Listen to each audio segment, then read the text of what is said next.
Hello and welcome back to my channel. I have a new release for you today. This is Interpretations of Love by Jane Campbell. In the days leading up to Agnes's daughter's wedding, Uncle Malcolm decides to give Agnes a letter written by her mother that he's been holding on to since the war, while Joe anticipates seeing Agnes, whose therapist he was, and who he has feelings for. Agnes, meanwhile, thinks back over her failed marriage and the loss of her parents when she was a child and other traumas. The book is set in the Oxford area. The book focuses on introspection, psychology, personal affairs, and broken relationships and the past. I love the cover design of this book. It's a lovely 50s style dress with that self-cut on sleeve and full skirt. And I love the little details on the glove. It's got a little scalloped edge and some stitching. And it's kind of an odd choice, though, because while the 1940s are an important era in the book, I don't think the rest of the book takes place in the 50s. I got the impression that based on like the age of various characters, that it was kind of set in today's era or like a recent decade maybe. It's a very pretty cover, though. Probably should be a 1940s dress, but I guess that's just me nitpicking. I really like the dress on the cover. I love the color of it. Anyway, moving along. This is maybe an unusual novel. It's the debut novel by the author, who has a private practice as a psychotherapist in Oxford, UK, and who is in her 80s. She wrote the well-received short story titled Cat Brushing, which was then worked into a short story collection with the same name. And that included stories about the lives and experiences of older women. So this is the author's follow-up book to that and her first full novel. I love reading work by older writers and older women writers. I love that she wrote her first book in her 80s. It shows that you're never too old to try things or achieve things. I love that.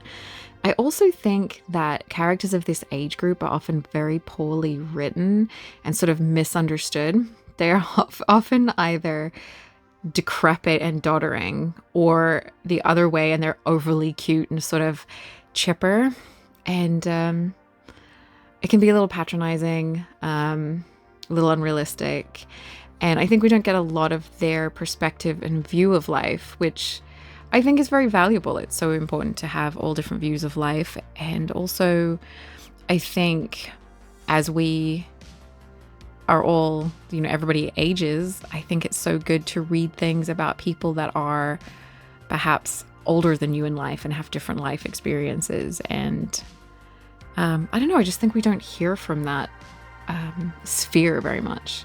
So I was really happy to get my hands on this book. The book jacket states that the book is about the ways we experience, perceive, and understand love, and that the book is about family secrets and tensions rising to the surface at, or perhaps because of, a wedding. Now, I don't think this really is the case. I'd say it's more like 3 interconnected character studies about 3 people who are linked by being related and by the tragic death of Sophie and Kurt in a car accident decades before. So they all have a link to this couple. Agnes was Sophie's daughter, and her life was forever changed by the accident. Malcolm is her uncle and Sophie's younger brother, and Joe had a one-night affair with Sophie. The letter that Malcolm has was written to Joe, explaining that he may be Agnes's actual biological father and not Kurt, and so he decided to keep the letter when she died instead of deliver it. So it's a little bit convoluted. That whole thing is set up in the first part of the book, quite early on, so that's not a spoiler at all. So initially I really liked this setup with the letter and Malcolm's decision to finally give the letter to Agnes at the wedding of her daughter. It felt like something that might come up in a Dickens novel, with British character types struggling with their feelings and changing social standing and relationships under the revelations of the letter, and that kind of thing, Choosing not to tell a family secret feels very much like things that used to happen commonly in previous generations. I can think of 2 examples in my own family of a couple of generations ago of things that were like just sort of a secret and never spoken about. However, the book goes in a different direction. It doesn't really stay in that mode. So it's broken into large sections, titled with who our narrator is and where we are in time, such as something like a day before the wedding or the day of the wedding. We're led into the minds and memories of Malcolm, Agnes, and Jo. They are not only very introspective characters, which perhaps makes sense with the author's academic background and for a character study type of book, but they're also highly self-absorbed and maybe almost like sociopathic in their self-interestedness. Personally, to my taste, the three of them were quite unpleasant after a while, which means that while this book is very rich and beautifully written and dramatic and actually very psychologically real, and in a way I recommend it, I actually didn't particularly enjoy it. It was one of those things where I sort of appreciated it rather than enjoyed it. So firstly, Malcolm is quite callous to Agnes when she's a child. She's very young when this accident takes place.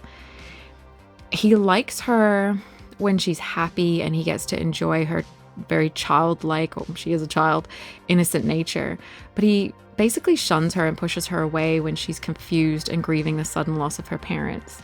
As long as she's a little sort of like a doll, basically, and cute, not a human with feelings, he likes her. And he likes the way he sees himself reflected in the way she behaves towards him, the way she looks up to him. And it's quite cruel. Jo is just as bad. He treats the women in his life so poorly, being incredibly cruel to them sometimes in this book.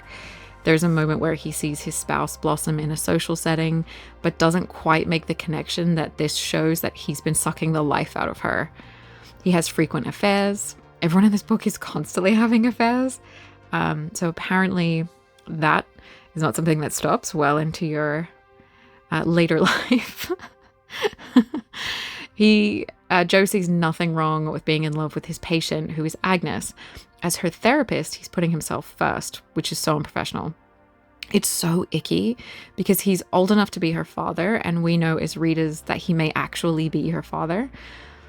We don't really get any thoughts on how this may make Agnes feel or affect her or the care that she's supposed to be getting as a patient. What they care about is that she not betray the doll-like character they want her to have by having real, raw emotions that don't align with their ideas. And those two voices dominate the first half of the book. But then Agnes. This is kind of tricky. I don't want to sort of diagnose or label her, but let me put it sort of this way. On the day of her daughter Elfie's wedding, she sleeps late. She doesn't ask her daughter how she's feeling or have any interest in how her daughter's feeling about getting married or anything like that. She doesn't help her get dressed. Elfie has to actually get her mother up. They take a car together, but then Agnes gets out early to walk through the grave where her son is buried. She just focuses in on her own feelings and the past. We get almost no description of the wedding. It kind of takes place mostly sort of off screen, if that makes sense. And that's basically because it doesn't really interest Agnes. But we see her going over and over her past trauma in her sections and barely thinking about her daughter at all. Elfie is very underwritten. Seen through Agnes's eyes, she exists to support her through her feelings. And it's as though Elfie doesn't have feelings of her own. She just responds with this sort of chipper, happy to be there for her mom kind of demeanor. Agnes does acknowledge at some point that she's been sort of absent or emotionally absent sort of mother in ways, but that's as far as that goes. It's like she knows, but there's not actually accountability or remorse or anything like that. She seems to create quite a bit of drama at an event that is not about her. And I actually snorted out loud when I was reading when she not only hadn't written a speech or a toast herself for her daughter's wedding, but seemed hurt and annoyed that the father of the bride's speech was about Elfie and not about her. So further than this, each of these characters are quite Oedipal and a little bit incestuous. Malcolm with his sister to some extent, Sophie, and wanting Agnes all to himself. Jo with loving Agnes because she reminds him so much of his mother, and then later making decisions that make her more important than other key relationships in his life. It feels like in this book, women are all mother replacements who are discarded for women who are ever closer to the mother ideal in this sort of endless cycle. Agnes does this herself somewhat with the men in her life as well, but she's also obsessed with her own mother, constantly thinking about her. Sometimes she thinks she sees her even though she has one memory of her parents. All three of these characters feel nothing for other people when it's not convenient, and constantly think about how deep and philosophical their own feelings and thoughts are, as though they're very profound, which they're not. They're rather ordinary or even shallow. There were a couple of moments while reading this that I had to stop to place who a side character was and how they related to the plot as a whole. The book is quite complex and tight with interrelationships and things, and it means it can be maybe a little confusing at times if you're not paying attention. And there was a few moments where a comma might have allowed for a better flow in a sentence. It's not a dialogue heavy book either, so it's quite dense. I say this not because that's a problem or major flaws, but rather so that you can make a decision as to whether that style is something that might not be for you, because I think that might not please some people. The book is short, but it asks you to sort of, the way the sentence structures are and that kind of thing, and not having dialogue, it asks you to slow down and absorb what's happening and sort of have a little think as you're going. So it's not so much a quick read in a way which you would expect from its size. It's not very thick. It's definitely in literary fiction territory, and it's not a drama about a wedding, which I think was kind of not the way I interpreted it was going to be. I knew it was literary fiction, but from the blurb on the dust jacket on the book, I think it was sort of a bit more like relationships and family tensions at a wedding, and to me it's not that. There's a lot of emotion and angst here, but it's all inner personal worlds. And at the end, I just thought, poor Elfie, like, I wonder how she really feels. So if you like literary fiction and interesting psychological portraits, you're going to like this. It's a bit like fruitcake, okay? It's rich and dense, and it has a lot of flavor, but it's not everybody's taste. So it's a bit of an acquired taste, maybe. The characters are not the most fun to spend time with, in my opinion. But at the same time, it's actually really well written. So I'm kind of in two minds about this one. I can appreciate it, but I actually didn't enjoy it. So thank you to PGC Books for the copy of this one for review. And have you guys read this one? Have you heard about it? If you have, let me know. Come chat with me in the comments. And I'm also kind of interested, I like some literary fiction.